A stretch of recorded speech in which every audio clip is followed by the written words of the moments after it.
Look, no one wants to break into Saeed Farook's phone more than I, but could an encryption backdoor be a security risk all on its own? Well, perfect question for my next guest, cybersecurity expert and author of Hacked Again, Scott Schober. Scott, great to have you. Thanks for having me on there, Tomi. Scott, who's in the right here, Apple or the FBI, in your opinion?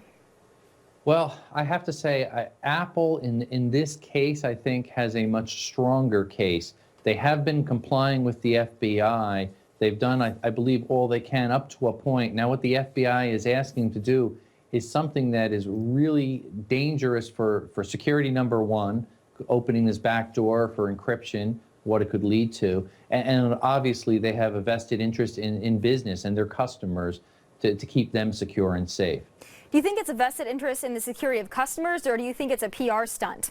I was talking to someone that is a former CIA the other day, and he said that this just looks great for Apple because it makes it look as though they're very concerned about protecting security, though we know that iCloud's been hacked more times than we can mention. So I wonder, is it just kind of a publicity stunt for them?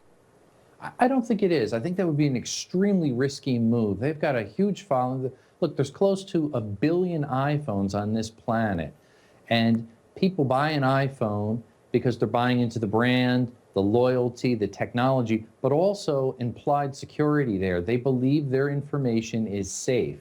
And Apple doesn't want to rock the boat and upset any customers, or they'll switch to another platform. Well, I wonder what we're talking about here with this particular case, the San Bernardino terrorist Saeed Farook. They want to get into his phone. It has national security implications. I think we can all agree on that. Is there a way for them to take this by a phone-by-phone basis, to create some kind of a software or unlock this particular phone, and then in the future, if they have a compelling reason to break into another phone, then do it that way instead of just a complete backdoor altogether?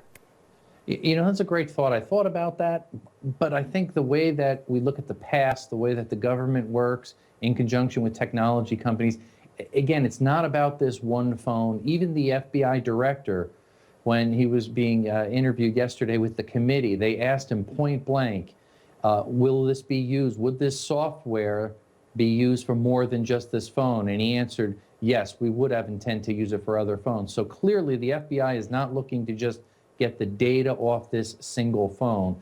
They're really looking to set a legal precedent going forward so that they could then get a lot more data off. There's dozens of phones that they currently have that they cannot access for all different criminal investigations, terrorist case, all different things, and they're really frustrated.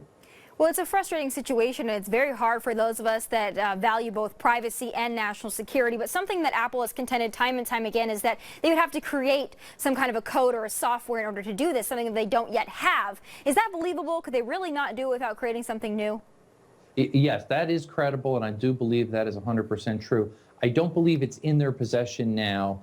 However, that being said, they would be in the best position to actually write this software, which is really a modified iOS, a government version of the iOS that they would be writing so that they could actually brute force, the FBI could brute force and try millions of combinations of passwords to get access to this data.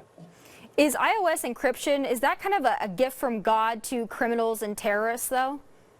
Well, it's kind of a double-edged sword. It's the way that I look at it.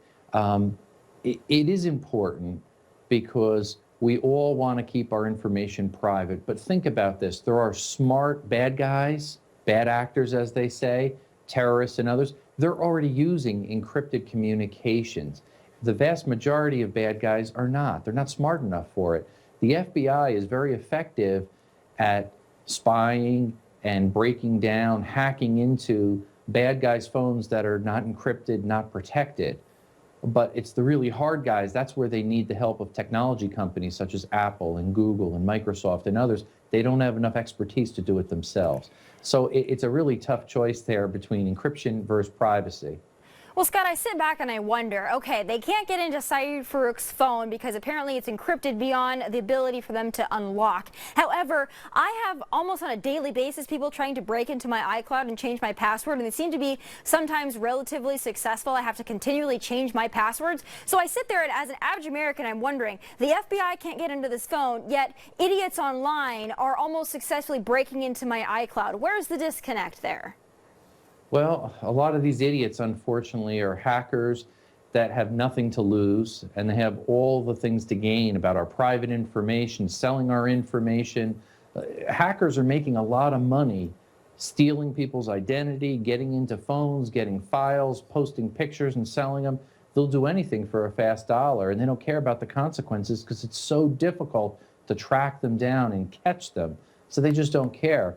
The iCloud is encrypted slightly different than our actual phone as well, though. So it's not exactly an apples to apples, no pun intended, but we have to keep that in mind. It's easier in some ways to hack into an iCloud account where maybe there's a weak password, or they could try software that can try it again and again. That's why Apple had to make some adjustments and actually put the limits on iCloud accounts so they couldn't brute force them and hack into them, as the case here that they're trying to do with this phone. Well, Scott, I hope that they do that, even moving away from the talk of the FBI and terrorists, moving on to just commonplace, everyday Americans here, protecting ourselves.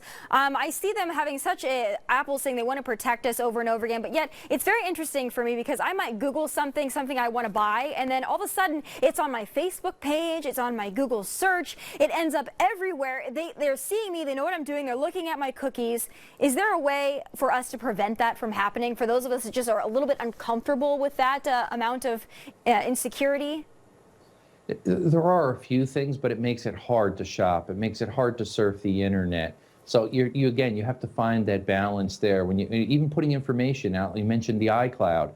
Don't put sensitive information out on the iCloud. What is the iCloud? Many times people think it's something mysterious up in the sky. Really, it's just a remote server where your personal data sits. You don't even know its whereabouts. So we have to think before we're so quick to push information up to cloud services. Instead, you'd be much better off keeping information localized on your computer, backing it up each day, and not putting too much information out there. So we have to control our own level of security and comforts so we don't compromise our own privacy by some hacker moving in and stealing it. Hackers ruin everything. I guess that's why I'll stick to a pen and paper from now on, because, you know, I don't want them breaking in and getting my final thoughts gold before I have a chance to say it on air. But Scott, thank you for being with me tonight. Always appreciated. Great. Hey, thanks for having me, Tom.